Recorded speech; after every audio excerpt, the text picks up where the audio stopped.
सबसे पहले तो 1947 के अंदर 1948 के अंदर बलूचिस्तान एक प्रॉपर सूबा नहीं था। ये पाकिस्तानी अवाम के लिए भी मैं ये बता रहा हूँ कि उनको भी नहीं पता होगा इस बात का। ये प्रॉपर हमारे साथ मर्जर करना नहीं चाहते थे एज ए प्रोविंस।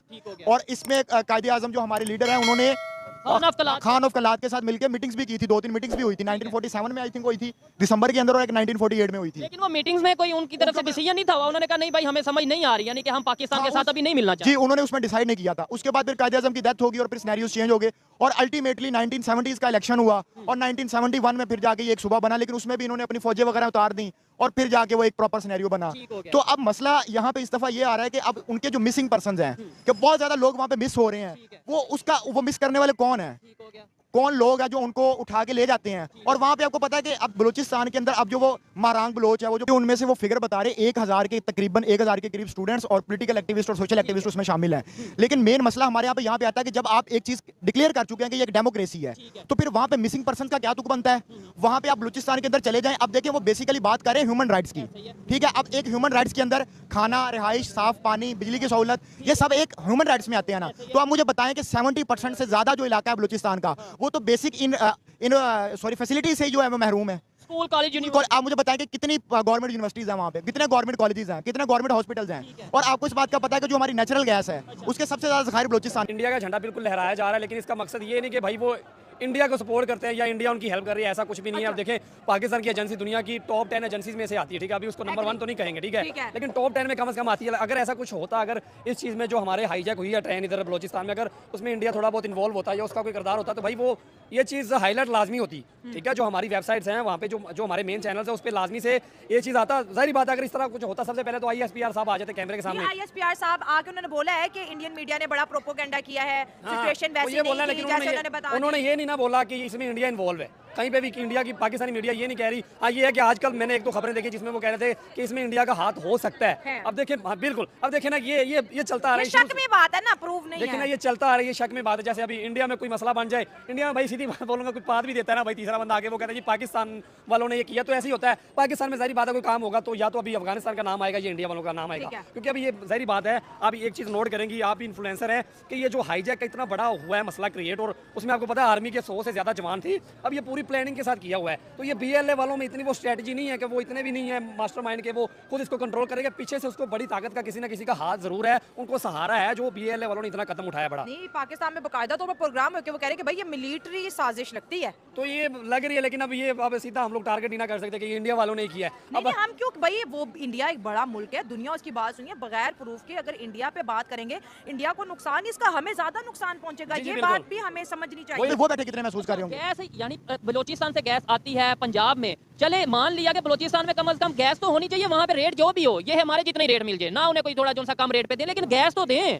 बिल्कुल, अब वहां से एक चीज निकल रही है और उन्हीं को नहीं दी जा रही, ठीक है। और इसके अंदर हमारे यहाँ मसला वहां से शुरू हुआ है। मैं आपको इसको थोड़ा सा पीछे लेके जाऊं तो ये हमारा मसला शुरू हुआ है ज़िया-उल-हक के दौर से, और ये परवेज मुशर्रफ ने तो आके उसके ऊपर अखीर कर दी, और उसके बाद भी हमारी जो गवर्नमेंट्स आई हैं उन्होंने इस मसले को कभी सीरियस लिया ही नहीं है, और इन्होंने बांग्लादेश की दफा मामला सीरियस नहीं था लिया। अभी भी मैं अपने मुख्तदिर हलकों को और अपने पॉलिटिकल पार्टीज और जो भी पावरफुल लोगों को यही समझाना चाहता हूं कि यार अभी इस मसले को सीरियस ले लें। अभी 200 लोग निकले हैं, कल 2000 निकलेंगे, फिर 2 लाख निकलेंगे। आप कितने लोगों को रोकेंगे। अभी TTP ने खबरों के मुताबिक, खासतौर पे इंडियन मीडिया पे ये खबर चल रही है कि TTP ने जंग का ऐलान, जिहाद का ऐलान कर दिया पाक फौज के अगेंस्ट, और ऑपरेशन अल खंदक के नाम से ऑपरेशन जो सा वो लॉन्च कर दिया है। वो भी मुसलमान, अपने आप को TTP भी मुसलमान कहते हैं, हम भी मुसलमान, तो फिर ये क्या ऑपरेशन हुआ। ये मेरी बात सुने, हकूक जब किसी कौम को या किसी बुजुर्गों की बात को मैं थोड़ा सा आगे बढ़ाना चाह रहा हूँ कि बात इसी तरह ही है कि जब किसी को किसी के हकूक अगर नहीं मिलेंगे तो फिर वो लोग हमसे बागी होंगे, और वो फिर दुश्मन जो अलैदगी पसंद तंजीमें हैं उनके साथ जाके वो मिलेंगे, उनको दहशतगर्द मिलेंगे। तो पॉलिसी जो है ना वो हमारे थोड़ी सी शायद हमारे अंदर कोई कहीं गलती है जिसे हमने अब सही करना चाहिए हम सब लोगों को। और मैं गवर्नमेंट लेवल से ये बात करना चाह रहा हूँ, गवर्नमेंट ऑफ पाकिस्तान से भी, कि बराए मेहरबानी आप ये सिर्फ एक ही जमात जो मुल्क में चल रही है इसी के पीछे मत लगे। दहशतगर्दी है, दहशतगर्दी 21 में खत्म हो गई थी, 22 में फिर कैसे आ गई। सोचने की बात यह है कि ये कैसे जाती है। हम लोग 12 से 14 ऑपरेशन अभी तक 76 साल में कर चुके हैं, हमारे लोग जो है ना बहुत बड़े बड़े ऑपरेशन कर चुके हैं, लेकिन ये दहशतगर्दी खत्म होने का नाम ही नहीं ले रही। कैसे जाती है। आपने अफगानिस्तान के साथ इख्तलाफ बना लिया, अफगानिस्तान से TTP पैदा हो गई, इख्तलाफ पैदा होने के बाद ही TTP पैदा हुई, और TTP के हमारी कुछ पॉलिसियों से इख्तलाफात है, इसलिए वो हमारे ही लोगों को निशाना भी बना रही है। मुसलमान नहीं कह सकते उसको हम। अच्छा, मुसलमान जो है ना वो आला ज़र्फ़ का मालिक होता है, वो किसी के बच्चे को, किसी की माँ को, किसी की बहन को, किसी की बेटी को, किसी के बहन भाइयों को, इन अजीज रिश्तों को किसी से कोई जुदा नहीं करता। मुसलमान तो मिलाता है। तो उन्हें एक सलीके से पूरी जस्टिफिकेशन के बाद उन्हें सजा देनी चाहिए जी। इस बात में ये कहा पूरे पाकिस्तान को भी ब्लेम नहीं कर सकते कि पूरा पाकिस्तान ये कह रहा है। देखें आपने भी वहाँ देखा होगा, अगर उधर वहाँ कोई कबूतर पकड़ा जाता है तो वो उसका जुर्म सजावार पाकिस्तान को ठहराते हैं कि इसके पीछे कोई साजिश है। ये हम दोनों मुल्कों की, वो इंडिया पाकिस्तान की बदकिस्मती है कि हम जब से ये हमारे वजूद में आए, वो बरतानिया से आज़ादी हासिल की, उसके बाद हमने अपना फलना फूलना तरक्की करना टेक्नोलॉजी के मैदान में, साइंस के मैदान में, जदीद उलूम के मैदान में तरक्की करने की बजाय हमने एक दूसरे से दुश्मनी ले ली। और ये हमारे 70, 72, 75 साल हो गया कि हम हर वक्त एक दूसरे की लड़ाई में लगे हुए हैं। और हमारी बदकिस्मती, हम जो कुछ कमाते हैं उसका एक बड़ा हिस्सा, बल्कि उसका 80% तकरीबन दोनों मुल्कों का, वो कहाँ जा रहा है? वो दिफा में जा रहा है और हम मुतमिन है। ये हमारे 2% ही है। चले उनका 2% है, हमारा तो है ना। तो हमने मतलब हम दोनों मुल्कों को ये चाहिए कि इन चीज़ों को ख़त्म करके, या इनमें ठीक है आप अलग हो गए, दुनिया में मुल्क अलग अलग होते रहते हैं, ये पहले भी बात है, रियासतें बनती रहती हैं। अब 70-75 साल हो गए, अब इसके बाद भी आप इन्हीं झगड़ों में उलझते रहेंगे। आपको नहीं लगता कि कोई तीसरी ताकत भी हो सकती है जो ये चाहती नहीं है कि इंडिया और पाकिस्तान बेहतरीन दोस्त बन सके? जाहिर है उसमें होगी, बहुत से ऐसे ममालिक होंगे, बहुत साजिश भी हो सकती है कि जो इन्हें नहीं जुड़ने देती। और उसकी सबसे बड़ी वजह जो है वो हमारी जहालत है। जहालत एक बहुत बड़ा जुर्म है और गुनाह है कि वो हमें कभी भी हमारे मामलात को निपटाने नहीं देगी। बदकिस्मती से हमें अभी तक जीना नहीं है। आपसे वहाँ पे पंजाबी जाते हैं, उन्हें जी मार दिया जाता है, और उसकी रीजन क्या है? क्या क्यों नफरत? अब हमें ये कहते हैं जी वहाँ पे जो कुछ तबका है वहाँ जाएंगे वो बस में से निकाल के मार देते हैं, ठीक है, वहाँ मत जाओ, ये मत करो, वो मत करो।